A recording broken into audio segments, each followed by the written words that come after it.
माताओं, बहनों, भाइयों, आप सभी को मैं नमस्कार करता हूँ, सभी को प्रणाम करता हूँ। आज मैं आपको प्रथम स्कंद के अध्याय 8वें अध्याय के बारे में श्रीमद् भागवत कथा का वर्णन करूंगा। कृपया आप सुनें।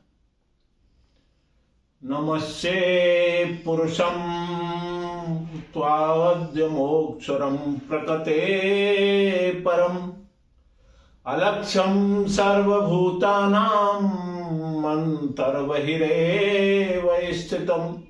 कुंती ने कहा, आप समस्त जीवों के बाहर और भीतर एक रस स्थित हैं, फिर भी इंद्रियों एवं वृत्तियों से देखे नहीं जाते हैं प्रभु, क्योंकि आप प्रकृति से परे आदि पुरुष परमेश्वर हैं। मैं आपको नमस्कार करती हूं। इंद्रियों से जो कुछ जाना जाता है उसकी तह में आप विद्यमान रहते हैं और अपनी माया के पर्दे से अपने आप को ढके रहते हैं।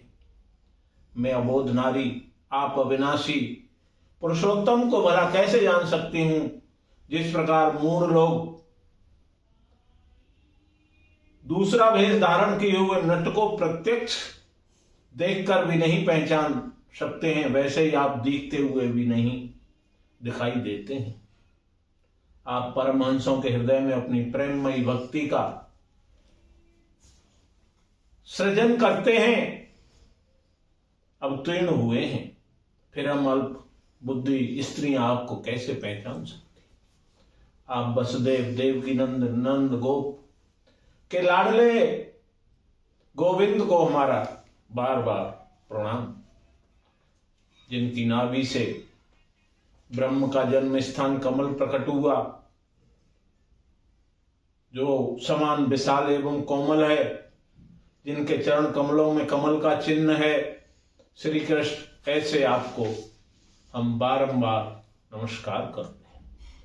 यथा ऋषिकेश खलेन देवकी कंसेन रुद्राते चुरम सुचार्पिता विमोचितां चित्सहात्मजा विभौ त्वयेव नाथेन महु विप्रणात्। जैसे अपने आपने कंस द्वारा कैद की हुई देवकी की रक्षा की थी, वैसे ही पुत्रों के साथ मेरी भी बार बार विपत्तियों से रक्षा की। आप हमारे स्वामी हैं, आप सर्वशक्तिमान हैं। श्री कृष्ण, कहां तक गिनाऊं? विष से राक्षाग्रह की भयानक आग से, वनवास की विपत्तियों से, हिडम्बाद राक्षसों की दुष्टों की धूर्त सभा से, अनेक महारथियों के शास्त्रास्त्रों से, और अभी अभी इस अश्वत्थामा के ब्रह्मास्त्र से आपने हमारी रक्षा की है। विपत संतो न सहस्र तत्र तत्र जगत गुरो भवतो दर्शनम यतस्याद पुनर्भव दर्शनम। जगत गुरु, हमारे जीवन में विपत्तियां रहे, क्योंकि विपत्तियों से ही निश्चित रूप से आपके दर्शन हो जाने पर फिर जन्म मृत्यु के चक्कर में नहीं आना पड़ता है। ऊंचे कुल में जन्म, ऐश्वर्य विद्या और संपत्ति के कारण जिसका घमंड बढ़ गया है, वह मनुष्य तो आपका नाम भी नहीं ले सकता है, क्योंकि आप तो उन लोगों को दर्शन देते हैं जो अकिंचन है। मैं बार बार आपको नमस्कार करती हूं।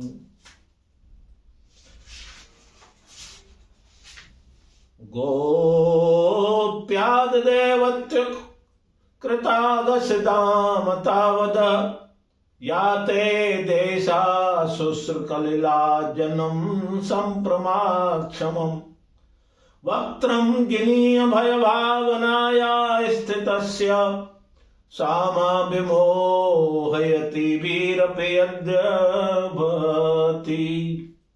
जब बचपन में आपने दूध की मटकी फोड़कर यशोदा मैया को रिझा दिया था और उन्होंने आपको बांधने के लिए हाथ में रस्सी ली थी, तब आपकी आंखों में आंसू झलक आए थे। काजल कपोलों पर बह चला था, नेत्र चंचल हो रहे थे और भय की भावना से आपने अपने मुख को नीचे की ओर झुका लिया था। आपकी उस दशा का, लीला छवि का ध्यान करके मैं मोहित हो जाती हूं।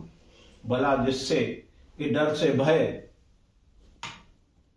मानता है, उसकी यह दशा आपने अजन्मा होकर भी जन्म क्यों लिया है?